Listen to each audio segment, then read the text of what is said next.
On va parler de ce qu'on appelle l'éducation financière. Qu'est-ce que ça veut dire?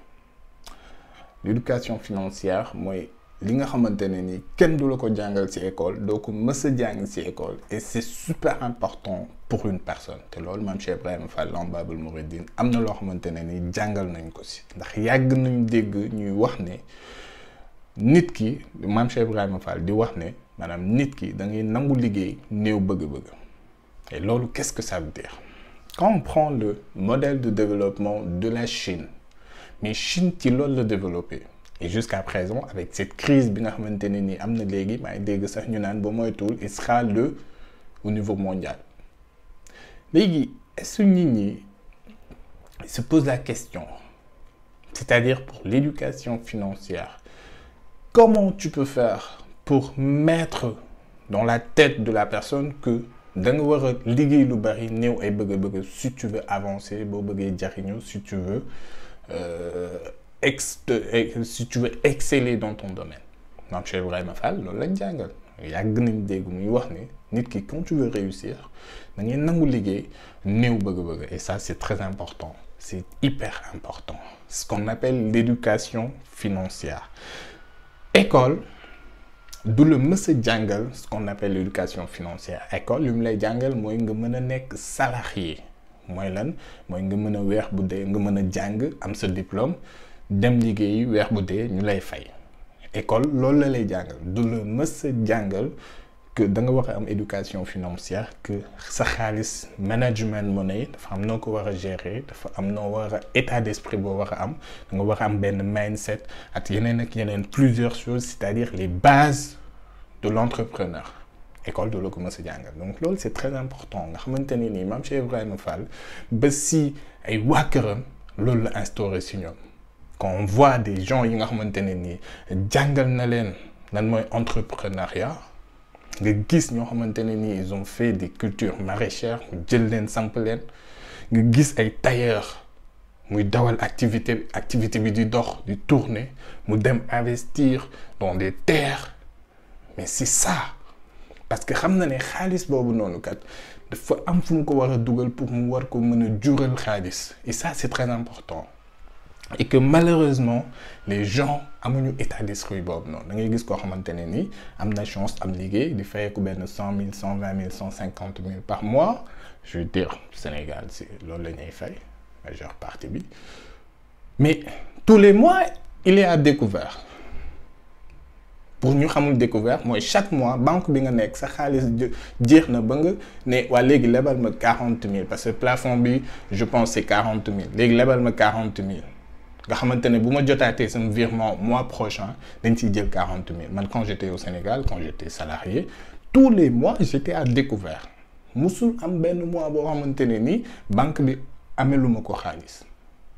Pourquoi? Parce que j'avais pas l'éducation financière kenn jàngulu ma ne bon xaalis boo ko yoree nii ak nii nga ko war a doxalee ngay gis ñoo xamante ne ni dañuy am benn 10 000 francs dem benn jour ñu jaay ko ci ñàkk fayda yoo xamante ne ni du la apporter dara xëy suba am problème mu jënd ndékki wala autre chose. Donc loolu école du la ko jàngal et c'est normal mu am beaucoup de jeunes yoo xamante ne ni ils subissent ça, c'est très normal. Mais nag tout ce que je dis et je le redis c'est nañ delluwaat ci jàngale maam Cheikh Ibrahima Fall am notion des actifs et des passifs loolu xam naa ni nañ ci ñëwaat et si les vidéos étaient montées ñu naa leen woon c'est-à-dire les actifs et les passifs. Maam Cheikh Ibrahima Fall dafa yàgg xam ne maanaam pour mu mën a exceller dans son domaine, pour mu gën a mën a am lu muy jox maanaam Serigne Touba Khadim Rassoul ndax dundam yëpp c'était que ça li mu doon am yëpp maanaam c'était uniquement à des fins pour le mouridisme. C'est que ça j'ai vraiment ku ko xam ne même investissement yu mu doon def tamit du pour dara lu dul yoonu murid ndax ñëpp xam nañ ne liggéeyu jumaa bi biñ ko wootee ñëpp xam nañ li ci xew donc loolu c'est pas la peine que ñu ci ñëwaat. D'accord? Donc c'est très important. Mais ce qui est important, moi, la notion des actifs et la notion des passifs. Tu vois ce que je veux dire? Tey jii nii mënuma jënd loo xamante ne nii dafay génne xaalis ci sama poche ci bu fekkente ne nii amuluma njëriñ non mais sama xaalis dama koy jël dugal ko foo xamante ne ni dina ma andilaat xaalis Mame Cheikh Ibrahima Fall c'est ce qu'il a fait. Il a pris son argent jënd ay terres ba tey jii nii terres yi maanaam bu ko jëndee woon 1000 francs tey terres yi mën na ko jaayee 100 000 francs mais c'est ça je dis pas que waroo jël sa xaalis dugal ko ci li nga bëgg et tout non je dis pas ça mais am na yoo xamante ne ni ce sont des futilités. am na yoo xamante ne ni ça vale pas la peine wala ça fait pas partie des priorités am na ay entrepreneurs yuy wax ne sax balaa ngay jënd benn affaire toogal xaar une semaine d'abord et sur une semaine quand tu ressens toujours le désir d'acheter le truc ou bien la chose là tu peux acheter mais da ngay gis ñoo xamante ne bon après j'entends les gens dire non Sénégal dafa metti nii alors que y a des bases qu'il faut cerner d'abord. nga gis koo xamante ni dafay génn jël benn 10 milliards ko si loo xamante ni nii wala ànd ak non mais c'est grave man bon, je peux comprendre que tu as des besoins d'accord mais aussi il y a des choses am benn état d'esprit boo xamante ne nii dafa war a nekk si yow c'est très important tey jii conséquence bi mooy majeure partie bi nga siy gis yëpp ce sont des salariés yoo xamante ne ni ñi ngi liggéey mais tous les mois dañuy am problème xaalis et loolu man li may wax je l'invente pas ce sont des faits et man personnellement à titre personnel ce que j'ai vécu au Sénégal même bi ma nekkee salarié j'avais des problèmes d'argent pourquoi parce que j'avais pas cet état d'esprit c'est pas en fait li ngay gagner c'est pas ouais je gagne 50 000 par mois 30 000 non c'est comment tu gères ton argent c'est ce qui est important. Et loolu nag delluwaat ci jàngale Mame Cheikh Ibrahima Fall nangu liggéey néew bëgg-bëgg c'est que ça se résume en ça nangu liggéey néew bëgg-bëgg j'ai des choses à acheter mais est-ce que ce sont des priorités est-ce que ni na tax sama business augmenté wu est-ce que ni na ma rapporter quelque chose non bah du ma ko jënd c'est ça donc niñ delluwaat ci jàngale Mame Cheikh Ibrahima Fall moo tax il y a très peu de millionnaires au Sénégal. Ça, je le dis et je le redis. Il y a pas, ou bien ñi ngi siy gis ñëpp sont pas des salariés, ce sont des gens qui ont osé mettre des choses en place, investir des choses. Mosoo gis millionnaire wala milliardaire boo xamante ne dañ ne dafay liggéey de 8 heures à 18 heures. Jamais.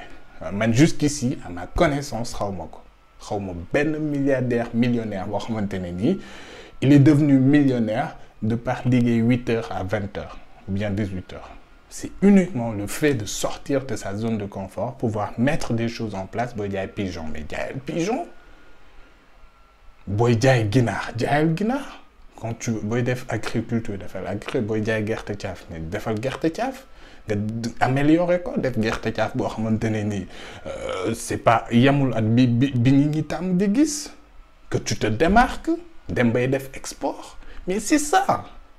Et ñi amuñu état d'esprit boobu c'est dommage c'est malheureux donc c'était cette notion d'éducation financière boo xamante ne ni man je pense et jàpp naa ne ñi dañ ko war a am ñu xool comment on va faire j'ai prévu aussi je vais partager avec vous j'ai prévu des formations yoo xamante ne ni dañ koy def parce que je reçois des fois des demandes ay nit yoo xamante ne ni ñu bëgg ku leen jàppale donner leen ay conseils coacher leen sur l'entrepreneuriat et tout donc tout ce que je dis et je le redis c'est la synthèse de ce que j'ai appris ak li nga xamante ne ni jëlee naa ko ci Mame Cheikh Ibrahima Fall Lamp Baabul Mouridine mu présenter ko nit ñi et je pense que c'est très important donc on va essayer de faire des formations yoo xamante ne ni dinañ ko partager ak nit ñi ak mbokku taalibe avec les gens donc ak képp koo xamante ne ni t'es intéressé sur le fait de pouvoir mettre des choses en place créer ce propre business pour mën a exceller dans ton domaine man tout ce que je dis et je le redis c'est